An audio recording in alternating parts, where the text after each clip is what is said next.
Ndugu waandishi wa habari, napenda kutoa taarifa kwa umma juu ya tukio la shambulio la kudhuru mwili alilolipata katibu mwenezi BAWACHA ambaye amefahamika kwa jina la Sigrada Wilherd Mligo. Huyu ana miaka 34, ni Mbena na ni mkazi wa Mji Mwema katika mkoa wa Njombe. Ikumbuke kwamba siku ya tarehe 25 mwezi wa 3 2025, Chama cha Demokrasia na Maendeleo kilikuwa na kikao cha ndani pamoja na viongozi wa taifa ambao waliongozwa na John Heche, kaimu mwenyekiti.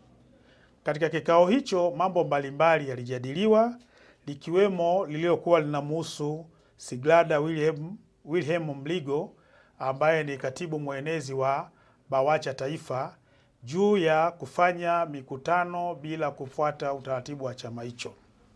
Katika hoja hiyo kuliibuka taharuki na baadaye alielekezwa huyu Sigrada Mligo aweze kutolewa nje, na aliweza kutolewa nje ili kumpunguza munkari aliyokuwa nao kwa wakati huo. Lakini baada ya kuwa ametulia, yalitoka maelekezo ndani kwamba aweze kurejea na kikao hicho ili kiweze kumalizika. Lakini cha kushangaza, moja ya walinzi katika chama hicho cha Chadema ambaye amefahamika kwa jina la Noel Olivale, ambaye ni moja ya walinzi, aliweza kumshambulia kwa ngumi Bi Sigrada Mligo na kuweza kuanguka chini. Lakini wakati tukio hili linatokea, pembeni kulikuwa na baadhi ya askari polisi ambao walichukua hatua ya kutaka kumkamata huyo mtu, lakini baadaye aliponyoka na kuweza kutokomea, lakini tulifuatilia jina lake na kuweza kulipata. Kwa jitihada za kuweza kumpatia huduma ya kwanza kwa maana ya PF3 ikiwa pamoja na kufungua kesi zimefanyika na alienda kupatiwa matibabu.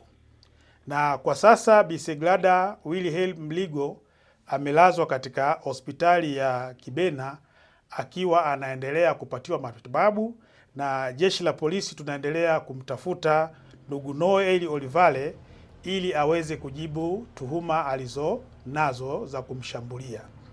Lakini hali ya kiusalama na katika mkoa wa Njombe ni shwari, na mikutano hii ya Chadema inaendelea kufanyika na hakuna uvunjifu mwingine wa amani katika maeneo ya wazi, mbali na zile hoja ambazo zilizotokea katika ukumbi wa ndani wakati wa kikao chao cha ndani ambacho kilifanyika siku ya jana.